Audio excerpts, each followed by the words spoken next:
to a new edition of France in Focus. I'm Nadia Sharbi, and this week you join us atop Paris's highest point, the hill of Montmartre, that reaches 130 metres at its peak.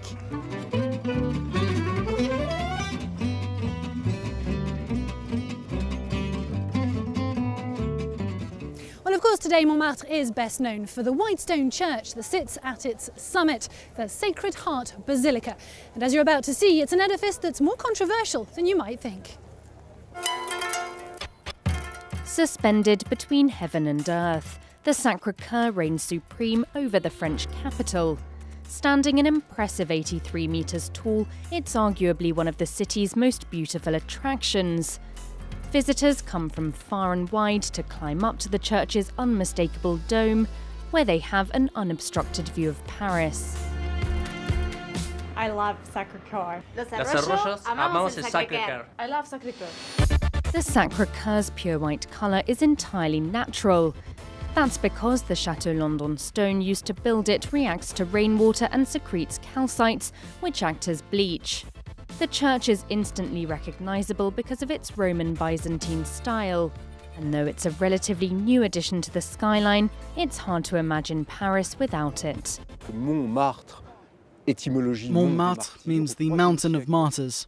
During the 3rd century, the first Christian martyrs were killed on this hill. Since then, it's been considered a religious place. When two young men decided to create this basilica, they looked all around Paris, but this area was a place of faith, and at the same time, it can be seen from everywhere.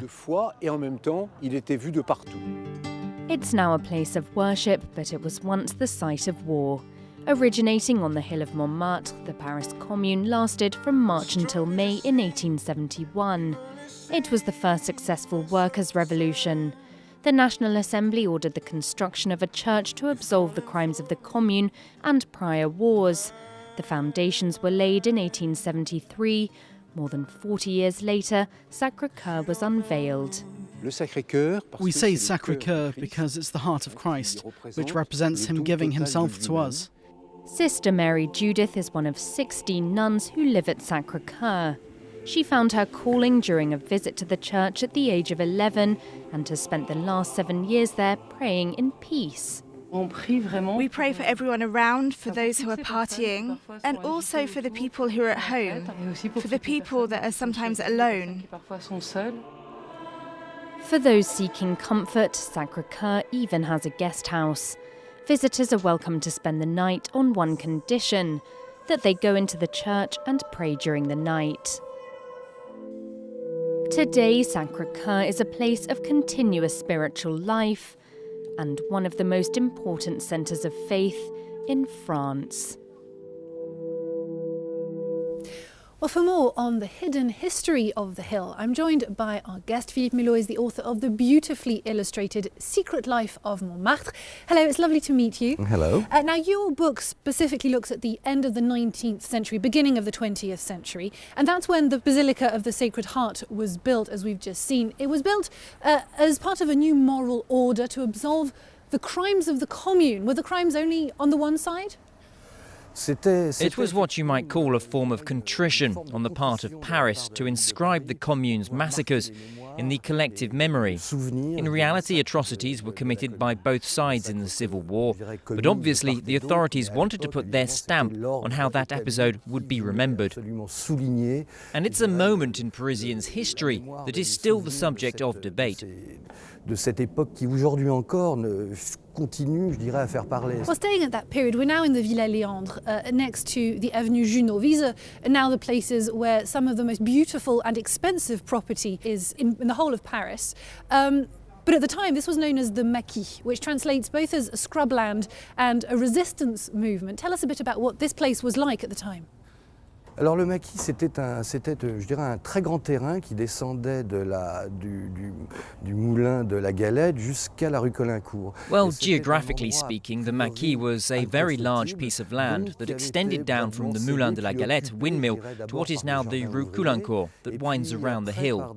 Par des artistes, pour une espèce de lumpen prolétariat. The land was seen as impossible to build upon, so initially it was taken over by Paris's proletariat, the poorest of the poor, who carved out little allotments for themselves. This was a world of misfits and paupers, rag and bone men who got by on selling rabbit skins. And they would also keep donkeys, hens and goats here.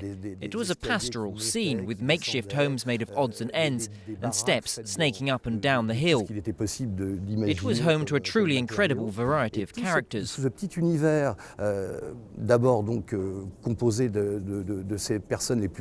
Eventually, artists got wind of the hill's charm and were mesmerized by the sight. From Van Gogh to Modigliani, they all flocked here to paint this weird and wonderful place. So the Maquis brought together a crowd of marginal bohemian types.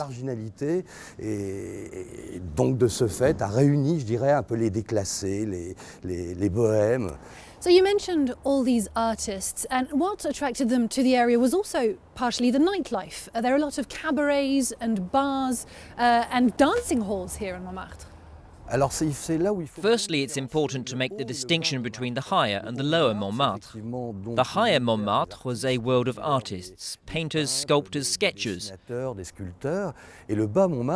the lower part along the Clichy and Pigalle boulevards was filled with cafes, restaurants and above all ballrooms, a long-standing tradition in that area. And the Montmartre nightlife was incredibly permissive. Homosexuality, prostitution, drugs were all tolerated here. Everything was readily available. And that attracted not just Parisians, but visitors from all over the world. Even the Native Americans who were on tour with Buffalo Bill came to see the Moulin Rouge when the show came to Paris in 1905. De Buffalo Bill qui vont venir visiter le Moulin Rouge en 1905 quand Buffalo Bill est à Paris. Montmartre took on an increasingly international dimension, becoming a little oasis of freedom. Une espèce de recoin dans lequel tout est permis.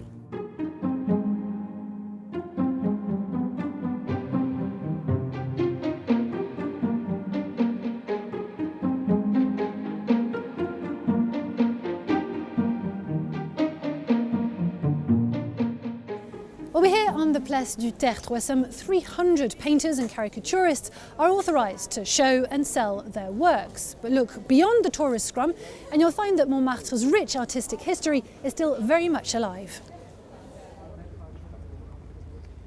A single windmill around which swirled an artistic revolution. At the end of the 19th century, Paris's northern district of Montmartre was the centre of the world for painters, poets and musicians alike. In its sunlit and winding streets, penniless artists found affordable workshops, as the bourgeoisie sought debauchery itself in local cabarets like the Lapin Gilles or the Chat Noir.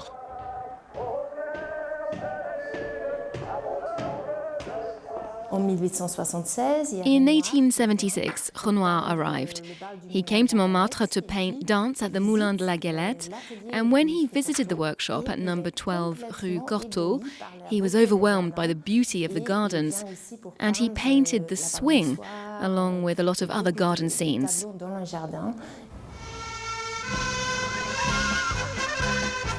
Montmartre had its share of women too. There was a market for models at Place Pigalle where Degas met Suzanne Valadon.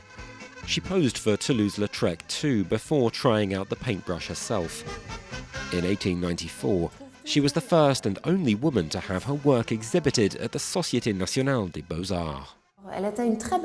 She was a terribly beautiful woman, someone who knew what she wanted and who wouldn't let herself fall into the conformism of the era.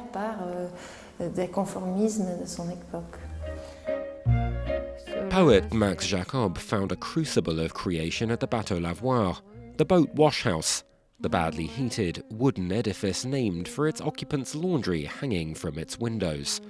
Among them Modigliani, Van Dongen, Braque and Picasso, who in 1907 would paint the young ladies of Avignon. A century later, Montmartre's inner-city artist enclaves have become a lot more pleasant. This low-rent residence on Rue Ordinaire houses 170 workshops, each with a 25-square-metre window. For painter Millie Pressman, conditions couldn't be better. This workshop is like a chapel. It's what I've waited for my whole life. A gift from God.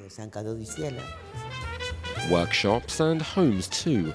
Some occupants have been resident for decades, like director Romain Goupil, who discovered his inspiration here during his childhood. It was the cradle of all silliness. The cellars were open, there were about 30 kids, and that was just the 1950s. That's where we started making all those short films. Among his neighbours are a few cats and sculptress Véronique Barbet, who moved in along with her son in 2003. I had to raise my kid while working, and this place was magical. All these light spaces, and such kind people. New generations appreciate the working atmosphere. Fabien Vacher exhibits his work at home and abroad, though the peace of his workshop is where the seed of his creation takes root.